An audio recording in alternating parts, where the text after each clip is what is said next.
Hello everyone, I am Pramod from Indian English Grammar. So guys, Indian English Grammar के channel पर एक बार फिर से आपका स्वागत है। और जैसा कि आप जानते हैं कि ग्रामर के इस चैनल पे मैं आपके लिए वॉइस की सीरीज़ में डे 11 का वीडियो लेकर आया हूँ। और ये आपका ओवरऑल बिल्कुल लास्ट वीडियो होगा वॉइस के लिए। लेकिन हाँ, कुछ और भी बहुत सारे ख़ास जो पॉइंट होते हैं वो भी मैं आपको आगे कंटिन्यू लेते आऊँगा।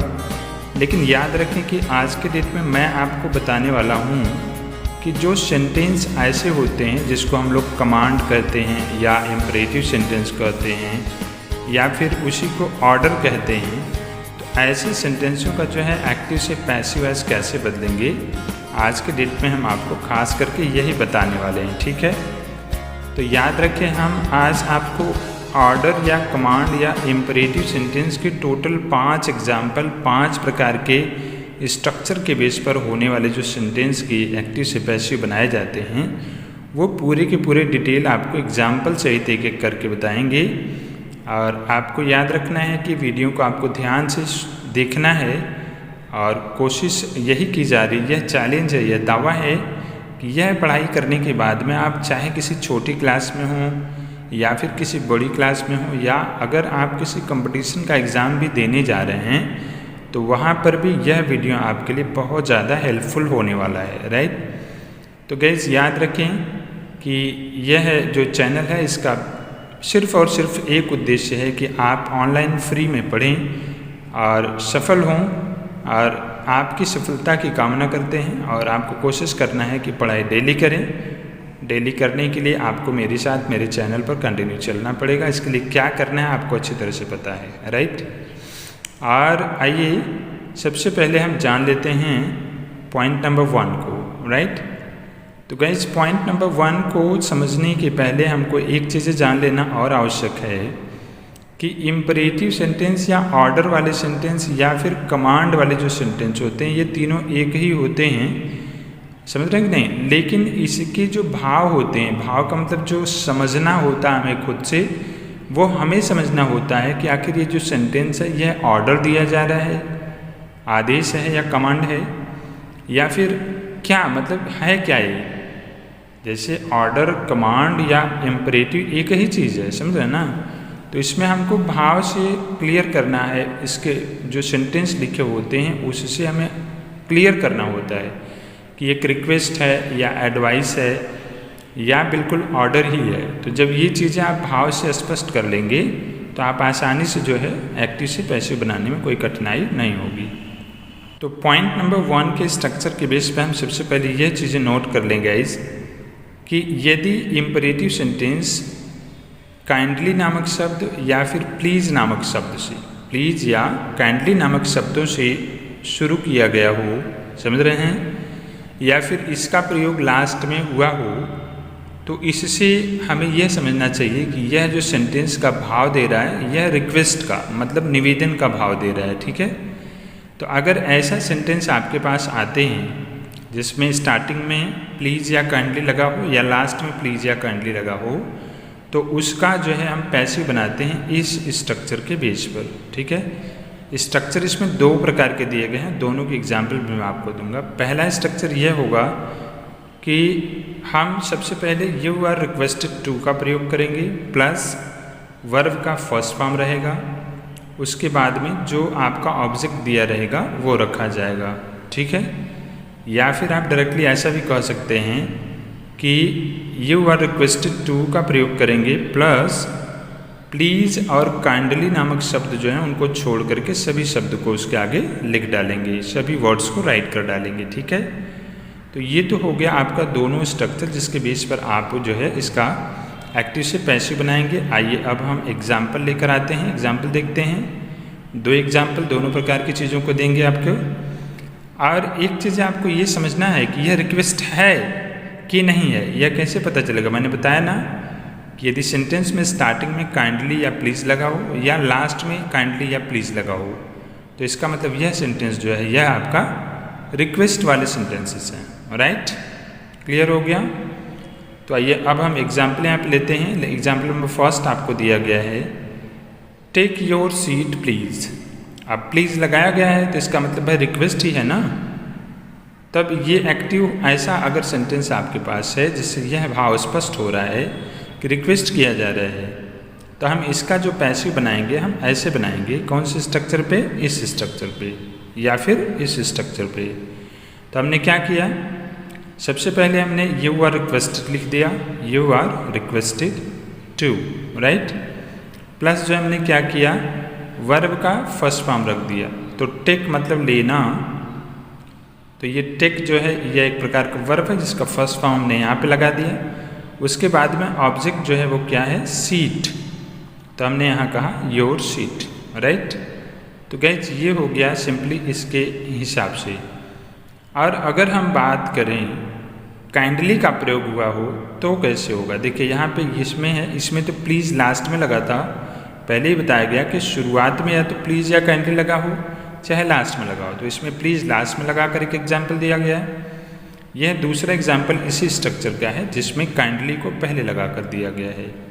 तो जैसे कहा गया सेंटेंस में काइंडली सेंड दिस बॉक्स, तो काइंडली लगा है तो इसका मतलब ये रिक्वेस्ट वाला ही सेंटेंस है। तो इसको हम मान लो हम इस पे नहीं करके इस पे कर रहे हैं तो भी बात वही है। हमने सबसे पहले यू आर रिक्वेस्टेड टू लिखा यहाँ से यहाँ तक, राइट। उसके बाद में हमने क्या कहा, प्लीज़ और काइंडली को छोड़ करके, जैसा कि यहाँ बताया गया है, बाकी सभी शब्दों को आगे लिख दिया। तो यहाँ पे हमने बाकी क्या लिख दिया, काइंडली को छोड़ दिया, तो सेंड दिस बॉक्स यहाँ पे हमने लिख दिया। तो ये हो गया आपका पैसिव वॉइस, राइट। तो एक्टिव और पैसिव बनाने की ये दोनों स्ट्रक्चर बेटर हैं, जो आपको आसान लगे उसी का प्रयोग करें आप, और ये दोनों के एग्जाम्पल के बेस पर एक्टिव को पैसिव बनाना सीखें। और 100% चैलेंज है गाइस कि किसी भी क्लास के आप हैं, छोटी क्लास के या बड़ी क्लास के, हर जगह आपको इसका सहयोग मिलेगा और आपको 100% सफलता देगी। आइए स्ट्रक्चर नंबर 2 में हम देख लेते हैं। पॉइंट नंबर 2 में एक ही एग्जाम्पल काफ़ी है। अब जैसे इसमें 2 एग्जाम्पल मैंने दे दिया, तब रिक्वेस्ट या काइंडली लगा हुआ है, तो ऐसा दुनिया का कोई भी सेंटेंस है उसका पैसिव आप बिल्कुल आसानी से बना सकते हैं, राइट ना। अब यहाँ पे आते हैं पॉइंट नंबर 2 पे, देखते हैं। पॉइंट नंबर 2 में यह बताया जा रहा है गाइस कि यदि इम्परेटिव सेंटेंस से ऐसा लग रहा है कि यह एडवाइस है, सलाह वाले सेंटेंस है, ठीक है ना, तो उससे हम क्या करेंगे, उसका जो स्ट्रक्चर होगा गाइस ये यहाँ पे होगा इस तरह से, ठीक है। जैसे सबसे पहले हम पैसिव रखेंगे, पैसिव सब्जेक्ट जो होता है, उसके बाद हम शुड बी का प्रयोग करेंगे, प्लस जो है मेन वर्ब का थर्ड फॉर्म लगाएंगे। अब हमें क्या केयर करना है, सेंटेंस से ऐसा लगना चाहिए कि इससे जो है सलाह का भाव उत्पन्न हो रहा है। अगर सलाह का भाव उत्पन्न हो रहा है तो जाहिर सी बात है उस सेंटेंस को जो है हम पैसिव सब्जेक्ट या मतलब इस स्ट्रक्चर पे उसका हम पैसिव वॉइस बनाएंगे। तो देखिए, डोंट इंसल्ट द फार्मर्स, मान लो यह एक, अब वो बोलने वाले के ऊपर समझ में आता है कि वह सेंटेंस को कैसे बोल रहा है, ठीक है ना।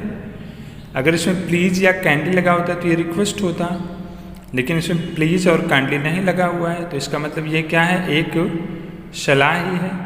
हम इसको एक ऑर्डर भी मान सकते हैं, लेकिन बोलने के तरीके बदल जाएं तो यदि मैं इसे सिंपली बोल रहा हूँ कि डोंट इंसल्ट द फार्मर्स, मतलब किसानों को अपमानित न करें। अब हम इसी सेंटेंस को ऐसे बोल रहे हैं जरा जोर से कि डोंट इंसल्ट द फार्मर्स, गरीबों को या फिर किसानों को अपमानित मत करो।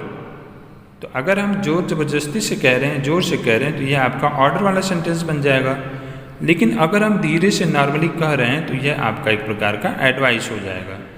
तो एडवाइस वाले सेंटेंस होते हैं तो उसमें हम पैसिव वॉइस के लिए इस तरह से स्ट्रक्चर पे बनाते हैं। तो हम क्या करेंगे, पैसिव सब्जेक्ट, कहने का मतलब इस सेंटेंस में जो सब्जेक्ट था वही वाला सबसे पहले हमने पैसिव सब्जेक्ट रख दिया, फिर क्या किया, शुड भी लगा दिया, है ना, और उसके बाद में हमने क्या किया, मेन वर्ब का थर्ड फॉर्म यहाँ पे रख दिया, ठीक है, ओके ना। तो ये हो गया आपका पॉइंट नंबर 2। तो गाइस हमारी कहने का मतलब ये है कि भाव आपको खुद से क्लियर करना चाहिए, जैसा कि मैंने एग्जाम्पल बताया। आइए अब हम स्ट्रक्चर नंबर 3 के हिसाब से, पॉइंट नंबर 3 के हिसाब से बता देते हैं।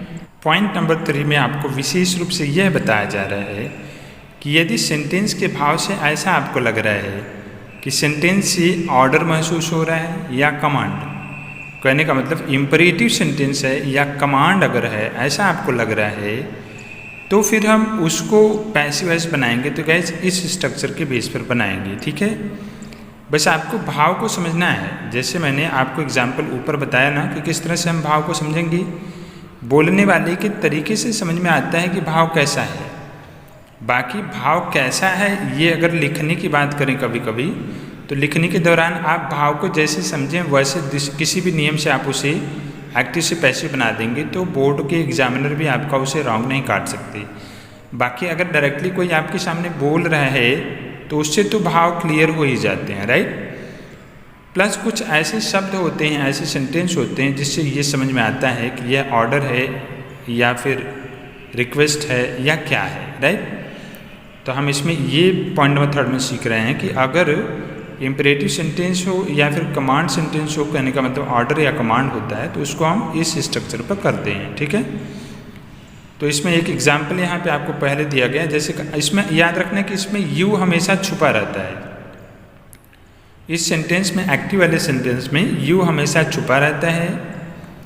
और उसके बाद में लेट के बाद में जो होता है पैसिव वॉइस जब बनाते हैं तो ऑब्जेक्टिव केस के प्रोनाउन का प्रयोग होता है, ठीक है। हमेशा ऑब्जेक्टिव केस के प्रोनाउन का प्रयोग होता है। ये बहुत इंपॉर्टेंट पॉइंट नहीं है, बट आपको ये जो आपका स्ट्रक्चर है इसको क्लियर करके रखना और याद रखना है कि इसमें यू हमेशा छुपा रहता है और यह ऑर्डर या कमांड होता है। समझ रहे ना। तो पहला एग्जाम्पल है, जैसे कहा गया ओपन द डोर, तो यह दिखाई दे रहा है कि एक ऑर्डर है ना। ओपन द डोर, दरवाज़ा खोलो, है ना। अरे भाई नहीं इसमें काइंडली लगा है, ना इसमें प्लीज़ लगा है, नहीं लगा है ना हम ऊपर वाले एग्जाम्पल को देखें तो ये वाला भी भाव नहीं उत्पन्न हो रहा है। तो इसका मतलब यह जो है आपका ऑर्डर है या कमांड है। तो इसको हम इस बेस पर करेंगे। सबसे पहले क्या करेंगे, ये जो एक्टिव वॉइस का सेंटेंस है उसका जो ऑब्जेक्ट है जो कि एक सब्जेक्ट का काम कर रहा है, उसको लिखने के पहले हम लेट का प्रयोग करेंगे। तो हमने देखो लेट यहाँ पे लिखा है, फिर हमने इसका जो ऑब्जेक्ट है उसे सब्जेक्ट के रूप में रखा है, फिर हमने टू बी लिखा, राइट ना। Let the door be, right. To be का मतलब यहाँ पे गैस दिया गया है, मतलब जो टू बी वर्ब होता है उसके अनुसार यहाँ टू बी लिखा गया है। लेकिन जब हम पैसिव बनाएंगे तो केवल बी यहाँ पे राइट करेंगे, ठीक है ना, ओके। और उसके बाद में मेन वर्ब का थर्ड फॉर्म हमने रख दिया, और यदि है तो अदर वर्ड्स भी आगे लिखेंगे, नहीं है तो नहीं राइट करेंगे, राइट। तो इस एक्टिव का ये पैसिव बन गया। ये तो हो गया अफर्मेटिव सेंटेंस। अगर ऐसे सेंटेंस नेगेटिव होते हैं जैसे don't insult the poor, right ना। अच्छा, ये जो डोंट इंसल्ट द पुअर है इसका एक एग्जाम्पल यहाँ पे है, डोंट इंसल्ट द फार्मर्स, ठीक है ना। तो यहाँ पे पुअर है, यहाँ पे फार्मर्स था, राइट। अब आपको ये ध्यान देना है कि यहाँ पे अगर आराम से बोला गया है तो यह एक सलाह माना जाएगा, और अगर यही सेंटेंस जोर से बोला जाता तो यह एक आदेश हो जाता। वैसे ही यह सेंटेंस भी यहाँ पे है, अगर आराम से बोला गया है तो सलाह हो जाएगा, और यहाँ पे जोर से बोला गया है, डांट के बोला गया है तो यह एक आदेश, कहने का मतलब ऑर्डर या कमांड हो जाएगा। तो यहाँ पे है डोंट इंसल्ट द पुअर, तो हमने इसको क्या किया, इसी वाले बेस पर कर लिया। लेट द पुअर मतलब let the poor subject, not to मतलब कि नॉट टू बी कह सकते हैं, तो नॉट बी, और वर्ब का थर्ड फॉर्म हमने मेन वर्ब का यहाँ पे कर दिया इंसल्टेड, राइट। उसके बाद अगर अदर वर्ड्स होता तो हम आगे रख देते, ठीक है। तो ये तो हो गया गाइस 3। अब हम आते हैं पॉइंट नंबर 4 की तरफ, और पॉइंट नंबर 4 को समझ लेते हैं। ये बहुत इंपॉर्टेंट पॉइंट है। ऐसा सेंटेंस आपको बार बार मिलते होंगे लेकिन आप समझ नहीं पाते होंगे कि आखिर इसको हम एक्टिव से पैसिव कैसे बनाएं। पॉइंट नंबर 4 में गाइस एक बहुत इंपॉर्टेंट पॉइंट यह है कि जैसे कि हम जानते हैं कि विशेष रूप से इनट्रांजिटिव वर्ब का पैसिव वॉइस नहीं होता। कहने का मतलब जिस सेंटेंस में ओवरऑल ऑब्जेक्ट नहीं होता उसका जो है पैसिव वॉइस नहीं बनाया जा सकता, समझ रहे ना। और कर्मक क्रियाओं वाला जो सेंटेंस होता है उसका पैसिव वॉइस नहीं होता। लेकिन अगर ऐसा सेंटेंस मिलता है जिससे इम्परेटिव सेंटेंस होता है और जिससे ऑर्डर या एडवाइस के भाव उत्पन्न होते हैं तो उसको हम ट्रांसलेट करेंगे इस बेस पर एक्टिव से पैसिव में, ठीक है ना। अगर आपका एडवाइस है तो एडवाइस्ड टू करके उसके बाद इंट्रांजिटिव वर्ब में आप लिखेंगे। अगर ऑर्डर है तो ऑर्डर टू लिख करके प्लस इस यहाँ पे सेम चीज़ें यहाँ पे लिखेंगे। जैसे वर्क हार्ड, मान लो एक एडवाइस है, कोई आपको एडवाइस दे रहा है कि कठिन मेहनत करो, तो ये advice to work hard same words यहाँ पे इंट्रांजिटिव वर्ब से। और ऐसा लग रहा है कि इससे वो ऑर्डर दिखाई दे रहा है तो आप कह सकते हैं जैसे कम हियर, तो you are order to come here, right ना। यही सेम टू सेम आपका स्ट्रक्चर है, तो इसके बेस पे आपने बना लिया। तो ऐसा कोई भी दुनिया का सेंटेंस आता है तो उसे आप आसानी से आप कर सकते हैं। अब आते हैं लास्ट वाले पॉइंट पे कैसे, और पॉइंट नंबर 5 को क्लियर कर लेते हैं। इसमें 2-3 एग्जाम्पल बहुत इंपॉर्टेंट आपको मैं बताने वाला हूँ। लेकिन एक चीज़ें याद रख लेना कि इस ओवरऑल चैनल के अलावा एक और चैनल है जिस पर स्पोकन क्लास चलाई जाती है, जिसका नाम है इंडियन इंग्लिश स्पीकिंग क्लास तैयारी। इसको आप सर्च करें, जैसा यहाँ ऊपर लिखा आ रहा है, और इस पर भी आप बहुत अच्छी पढ़ाई स्पोकन की कर सकते हैं। चैलेंज है अंग्रेजी बोलने की, सिखाने की गारंटी है, और यह भी चैनल बिल्कुल आपके लिए विशेष रूप से फ्री है, राइट। तो ये आकर करें, और साथ में आइए लास्ट 5 वाला एग्जाम्पल जो है उसको देख लीजिए, ठीक। अब 5 वाले में गाइस क्या पॉइंट बताया जा रहा है, इस बात को जरा सा ध्यान से हमको देख लेना है कि यदि इम्परेटिव सेंटेंस ऐसा हो जो लेट से स्टार्ट हो रहा है, लेट से स्टार्ट हो रहा है ना ये सारा सेंटेंस, देख रहे हैं ना। कहने का मतलब अगर ऐसा आपको दिखाई दे रहा है सेंटेंस कि पहले लेट रहे, फिर कोई भी एक इनडायरेक्ट ऑब्जेक्ट रहे, फिर मेन वर्ब का फर्स्ट फॉर्म रहे, फिर डायरेक्ट ऑब्जेक्ट भी रहे, समझ रहे ना। तो अगर इस आधारित पर सेंटेंस आपको एक्टिव वॉइस का मिल रहा है तो उसका जो पैसिव बनाते हैं इस आधार पर बनाते हैं। याद रख लेना, जो डायरेक्ट ऑब्जेक्ट होता है वो सारे के सारे निर्जीव वस्तुएं होती हैं, समझ रहे ना। जैसे पेन या फिर टेबल, बुक, ये सब जो है ये डायरेक्ट ऑब्जेक्ट हैं। और जैसे व्यक्ति सूचक शब्द जो होते हैं उसे हम इनडायरेक्ट ऑब्जेक्ट कहते हैं, बस इसको याद रख लेना। तो ऐसा सेंटेंस अगर मिले जिसमें सबसे पहले लेट लगा हो, एक्टिव सेंटेंस की बात कर रहा हूँ। एक्टिव सेंटेंस अगर ऐसा आपको मिलता है जिसमें सबसे पहले क्या लगा रहे, लेट रहे, फिर कोई भी एक इनडायरेक्ट ऑब्जेक्ट रहे, इनडायरेक्ट क्या, व्यक्ति सूचक शब्द, और उसके बाद मेन वर्ब का फर्स्ट फॉर्म रहे प्लस डायरेक्ट ऑब्जेक्ट रहे, तो उसका जो है स्ट्रक्चर ये रहेगा। तो इस स्ट्रक्चर पर हमने देखिए ये भी बनाया है और ये भी बनाया है।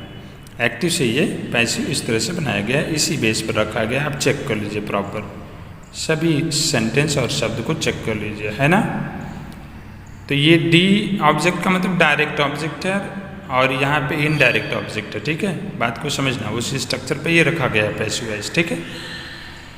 अब अगर यही वाला भाव वाला सेंटेंस हो और जिसमें यहाँ पे ये जो मी वाला ऑब्जेक्ट है यहाँ पे अस अगर रहे तो उसके लिए पैसिव वॉइस बनाने का ये तरीका है, जिसमें से अस जो होगा वो नहीं रखा जाएगा, ठीक है।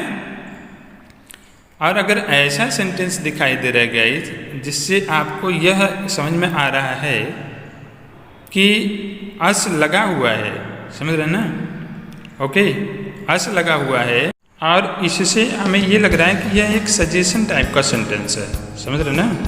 अगर ऐसा लगे कि यह एक सजेशन टाइप का सेंटेंस है, ये वाला सेंटेंस की बात कर रहा हूँ, अगर ऐसा लगे कि इससे एक सजेशन का सेंटेंस का बोध हो रहा है, सजेशन दिया जा रहा है, लेट अस डांस, समझ रहे ना, ऐसा अगर लगता है तो उसको जो है पैसिव बनाने के लिए ये वाले तरीके से हम रखेंगे सेंटेंस को। जैसा कि आप देख पा रहे हैं, it is suggested that we should dance, ठीक है। तो ये आपका टोटल गाइस सेंटेंस हो गया, जो वो एग्जाम्पल के बेस पर आप दुनिया का कोई भी सेंटेंस एक्टिव से पैसिव बना सकते हैं, कमांड वाले। और जो आज की वीडियो में बस इतना ही गाइस। और हाँ, मुझे पूरा विश्वास है कि आपको इसके द्वारा जानकारी मिली है, और इस वीडियो को और भी लोगों तक शेयर करो और डेली पढ़ाई करो। चैनल पर नए हैं तो चैनल को सब्सक्राइब भी करो ताकि रोज़ पढ़ाई कर सको। मिलते हैं नेक्स्ट वीडियो में कुछ नई चीज़ों के साथ में गाइस, तब तक के लिए thank you, have a nice day, bye bye.